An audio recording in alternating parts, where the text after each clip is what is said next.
Bom dia, galera! Tudo bem? Bom, o nosso grupo ficou com o tema etanol. Bom, eu vou falar agora sobre fontes de energia. As fontes de energia se dividem em fontes primárias e fontes secundárias. As primárias são aquelas provenientes da natureza. É dividida em renovável, solar, hidráulica, eólica, geotérmica e não renovável, nuclear, petróleo, gás mineral, entre outros. E as fontes secundárias são aquelas que são oriundas das fontes primárias, como óleo diesel, gasolina, querosene, biocombustíveis, entre outros. A matriz energética brasileira é muito ampla. O Brasil possui a matriz energética mais renovável do mundo, industrializado, com 45% de sua produção proveniente de fontes de recursos hídricos, biomassa, etanol, além da energia eólica e solar. As usinas hidrelétricas são responsáveis pela geração de mais de 81,7% da eletricidade do nosso país, como você pode acompanhar pelo gráfico abaixo. E vale ressaltar que a matriz energética do mundo é composta por apenas 13% das fontes renováveis, no caso de países industrializados, caindo para 6% entre nações em desenvolvimento. Bom, agora eu vou falar um pouco do nosso tema, que é sustentando a vida com recurso. No caso, nosso recurso é o etanol. O etanol, ele é uma das principais fontes da matriz energética brasileira. Ele é um álcool muito conhecido, porque ele faz parte do dia a dia das pessoas, de várias formas, como, por exemplo, o combustível para meios de transportes, carro, moto, ônibus, enfim. E assim, desde a pré-história, ele também é muito famoso por ser o principal ingrediente das bebidas alcoólicas, como a cerveja, o vinho e a cachaça. Contudo, ele é também matéria-prima da indústria, sendo infinitamente utilizado para fazer perfumes, materiais de limpeza, tintas, solventes e muitos outros produtos. O etanol é um álcool derivado de cereais vegetais. No Brasil, utiliza-se a cana-de-açúcar para a produção do etanol, enquanto nos Estados Unidos e México é utilizado o milho. Assim, por essa utilização do milho ao invés do etanol, surgiu vários questionamentos, que era muito desperdício de comida, que milho podia servir para outras coisas, enfim, tem os seus prós e os contras. Aqui temos o exemplo da molécula do etanol, que é formada uma molécula simples, comparada às outras. 2 moléculas de carbono, 6 de hidrogênio e 1 de oxigênio. No Brasil, existem 2 tipos de composição do etanol, o etanol hidratado e o etanol anidro. O etanol hidratado é o etanol comum vendido nos postos, enquanto o etanol anidro é aquele misturado à gasolina. A diferença entre os dois diz respeito à composição deles, né?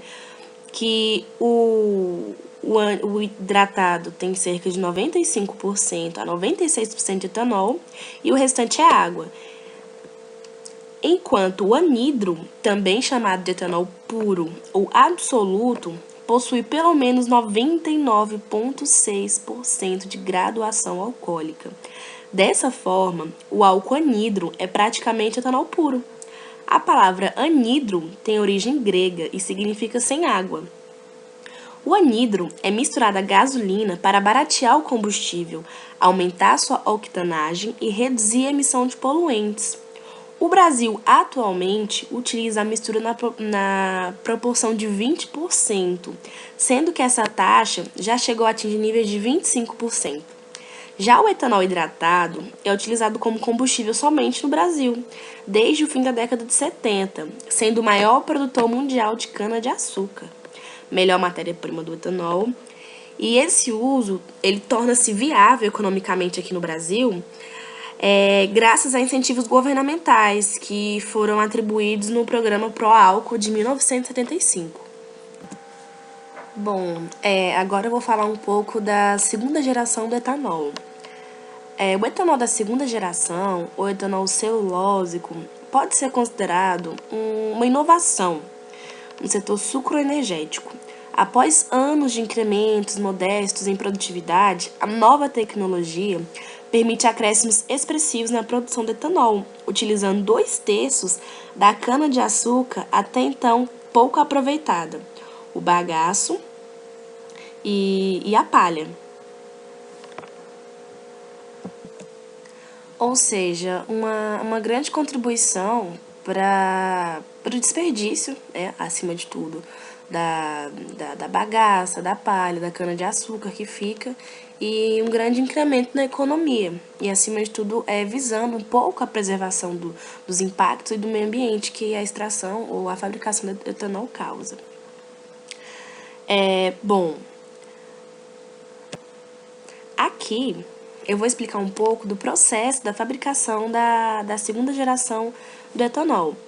Os resíduos passam por um pré-tratamento, em que as fibras são desestruturadas e depois são transformadas em açúcares solúveis, por meio de um processo que é chamado de hidrólise enzimática. Eles utilizam uma tecnologia de enzimas específicas para a produção de etanol de segunda geração nessa etapa. Já na fase seguinte, a fermentação converte o açúcar em etanol, que é purificado numa destilação e enviado para a comercialização. A composição do produto final é idêntica à do etanol convencional. E assim, a título de curiosidade, a empresa Granbio, que é uma empresa de biotecnologia,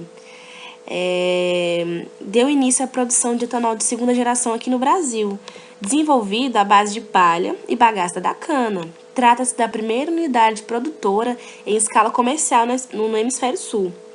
A fábrica ela vai poder mudar no país uma tradição de muitos anos de produção de álcool, até então que era só feito do caldo desperdiçado bagaço, como eu já havia falado. O principal desafio da empresa, nesse momento econômico também no Brasil, é tornar o negócio rentável, uma vez que tradicionais usinas do setor enfrentam uma das piores crises da sua história. E isso não é novidade para muitos. E assim, ela estima que tem a capacidade de produzir 82 milhões de litros de etanol anidro, que é misturado a gasolina, e pretende operar em 2015.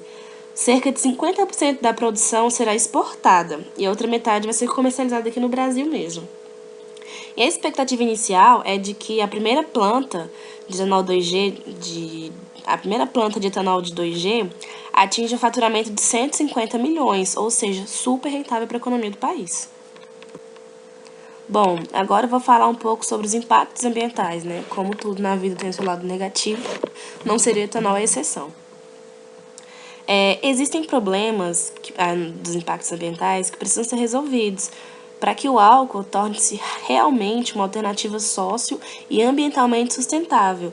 Problemas esses que são gerados pela monocultura da cana-de-açúcar, pela condição social, trabalhista e da mão de obra também empregada, pelo primitivo processo de colheita que obriga a queima da cana-de-açúcar.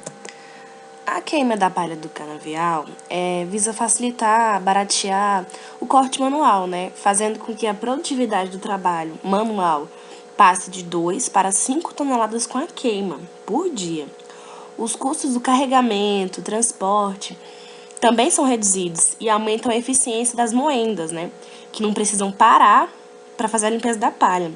Por outro lado, essa prática empregada em aproximadamente 3,5 milhões de hectares aqui no Brasil tem consequências desastrosas para o ambiente.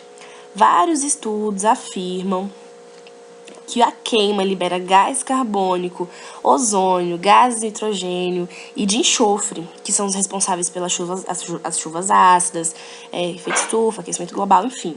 Também liberam a fuligem da palha, que contém substâncias cancerígenas e provocam perdas significativas de nutrientes para as plantas e facilitando o aparecimento de ervas daninhas e que dificultam o crescimento da planta, de erosão, devido à redução da produção do solo, entendeu? As internações respiratórias na época de colheita, intoxicações e asfixia aumentam assim, consideravelmente. Também há problemas nos influentes dos processos industriais da cana-de-açúcar, os quais devem ser tratados e, se possível, reaproveitados na forma de fertilizantes. Sem o devido tratamento dos influentes, que é lançado nos rios, e compromete a sobrevivência de diversos seres aquáticos e até mesmo os terrestres, porque, através da mortandagem de peixes, a alimentação básica da classe baixa da população. Quando usados como fertilizantes, os influentes não tratados contaminam lençóis freáticos e afetam os seres humanos.